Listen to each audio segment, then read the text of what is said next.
La pause café. Là, en ce moment, on en fait pas mal, des pauses café, Eva, parce que... Je suis ravie de les faire avec vous, là, sous les matins de cette semaine. Bah ouais, c'est un vrai plaisir. C'est une vraie joie, cette petite pause, parce que c'est des petites fenêtres comme ça de choses de la vie quotidienne. Alors là, c'est des choses un peu lourdes malgré tout, parce que ce sont des cadres qui étaient des cadres voyageurs, des gens qui faisaient de la prospection internationale, et puis on leur a dit, c'est fini, tu vas tout faire en visio. Plus d'avions, plus de voyages. C'est de ça dont vous voulez nous parler, parce que ça a aussi un effet un peu sociologique. C'est économique et sociologique. Tout à fait, ça a plusieurs effets, Arnaud. Pourrons-nous un jour retravailler à l'étranger, vous le disiez, ou repartirons-nous un jour en voyage d'affaires? Ces questions sont légitimes, et les chefs d'entreprise, les salariés, se les posent en ce moment en pleine crise sanitaire. Elles sont au cœur des organisations. En France, selon la dernière étude de BCG Cadre Emploi, la pandémie a drastiquement réduit l'intérêt pour l'international. 55% des talents envisagent maintenant une carrière à l'international contre 69 en 2018. Alors Eva, il y a plusieurs freins à la reprise des voyages. On l'a dit sur ce plateau, c'est très contraint. Chaque pays a ses règles. Tout à fait. Le premier, c'est la complexité sanitaire, bien sûr. Premier frein, aujourd'hui, les entreprises ne peuvent pas, n'arrivent pas à anticiper les risques liés à la transmission du virus. Elles naviguent plus ou moins à vue.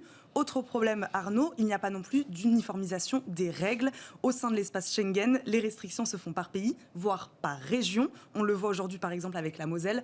Pour les entreprises, ces règles sont donc un véritable casse-tête. Et enfin, dernier frein, les entreprises le disent aussi, portent sur le manque d'informations durables. Quarantaine obligatoire ou pas, test PCR, voilà, on ne sait plus trop où donner de la tête. Imaginez un cadre qui doit rester 10 jours avant, 10 jours après, il y a 20 jours perdus par l'entreprise, autant rester en visio. On a quand même trouvé des moyens, on s'arrange, on s'organise. On a trouvé des moyens, vous le disiez, visioconférence, télétravail aussi. Le télétravail arrive en tête. L'enquête du BCG montre l'enthousiasme pour ce modèle qui consiste à rester dans son pays d'origine tout en travaillant pour un employeur étranger. 55% des Français se disent prêts à le faire.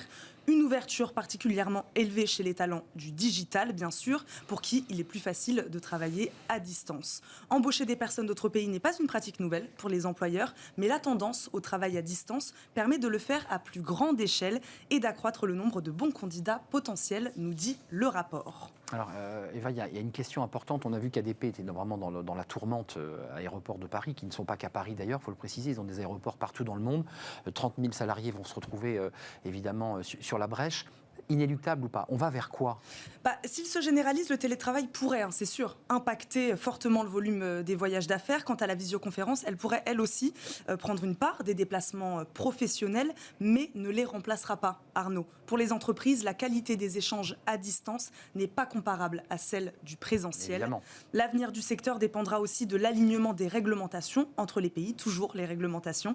Les voyages d'affaires à l'étranger reprendront car ils constituent une nécessité pour les entreprises tournées vers l'international. Mais la reprise ne se fera pas à l'identique. Les entreprises devront d'abord renforcer le niveau de préparation des salariés, leur procurer une information fiable sur la destination. Parce qu'ils avaient peur, les salariés. Certains ne voulaient plus prendre l'avion par ailleurs. Tout à fait. Ou encore mettre en place des dispositifs comme une assistance médicale en pleine crise sanitaire. Maintenant, ça aussi, assistance médicale pour leur porter secours en cas de nécessité.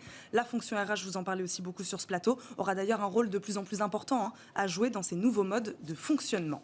Et les chefs d'entreprise, on a parlé des cadres, certains ne voulaient pas prendre l'avion, certains le désiraient. Qu'est-ce qu'ils disent, les chefs d'entreprise? Les chefs d'entreprise sont finalement plutôt optimistes, Arnaud, puisque 75% des entreprises sondées ont conservé leur plan de mobilité et très peu, seulement 3,5%, ont augmenté ou rapatrié tous leurs salariés. Ce sont d'ailleurs les grandes entreprises, surtout celles ici du secteur industriel, qui se montrent optimistes. Elles sont 32% à envisager la poursuite de leur politique d'expatriation. Elles y voient une vraie stratégie de développement pour 2021, donc elles y croient, mais aussi pour certaines un soutien à la relance économique. C'est plutôt une bonne nouvelle, notamment pour les salariés d'ADP, parce que quand le trafic aérien va reprendre, évidemment, ces salariés reviendront sur 2022, 2023, 2024, on n'est pas sûr, mais bon. Sans compter qu'on parle d'un avion électrique à hydrogène dans 10 ans, donc tout ça, évidemment, est en pleine mutation, mais peut-être qu'on en reparlera sur ce plateau. Quand même, certains ont trouvé la parade, ils surfent sur la vague, c'est quoi? C'est la vague soleil. Ils surfent sur la vague soleil, surfer soleil. On en manque un peu? À Paris, ça va en ce moment, ça mais va, bon. C'est vrai. Certaines régions font en effet, Arnaud, de ces nouvelles organisations du travail, un argument de vente, dont les îles Canaries, je vais vous parler des îles Canaries, le climat, les plages, moi ça me fait un peu rêver, mais aussi la qualité de vie et la proximité avec les principales métropoles européennes. Le gouvernement régional a donc décidé d'investir 500 000 euros dans une campagne visant à attirer les télétravailleurs espagnols et internationaux pour des séjours de plus ou moins longue durée. Je ne sais pas si ça vous dit. aller travailler depuis les îles Canaries. Tenerife, c'est pas mal. Enfin, c'est des volcans, mais c'est plutôt agréable, effectivement. Je crois qu'il fait une petite vingtaine de degrés. Il fait très doux. Alors, il y a les retraités au Portugal et puis il y aura bientôt les start-upers et les gens de la tech à Tenerife, parce que c'est ça, en fait. Exactement. Les cadres descendent vers le sud. Oui, ça fait rêver. Bon, il fait pas trop mauvais aujourd'hui à Paris, donc on va rester à Paris. Je serai là demain, rassurez-vous.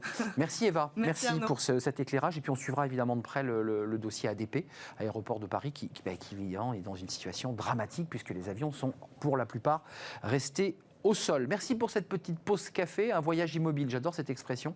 On fait une pause, nous aussi, et on se retrouve juste après. On va parler de l'artisanat. Alors, c'est pas un voyage immobile, l'artisanat, c'est un métier et des métiers. Il y en a beaucoup qui, évidemment, ne sont pas délocalisables et qui permettent à des cadres, par exemple, quitter leur univers de la banque ou du conseil pour devenir ébénistes, par exemple. Et c'est encouragé par des associations. Elles sont sur notre plateau. Venez nous rejoindre, c'est dans quelques instants.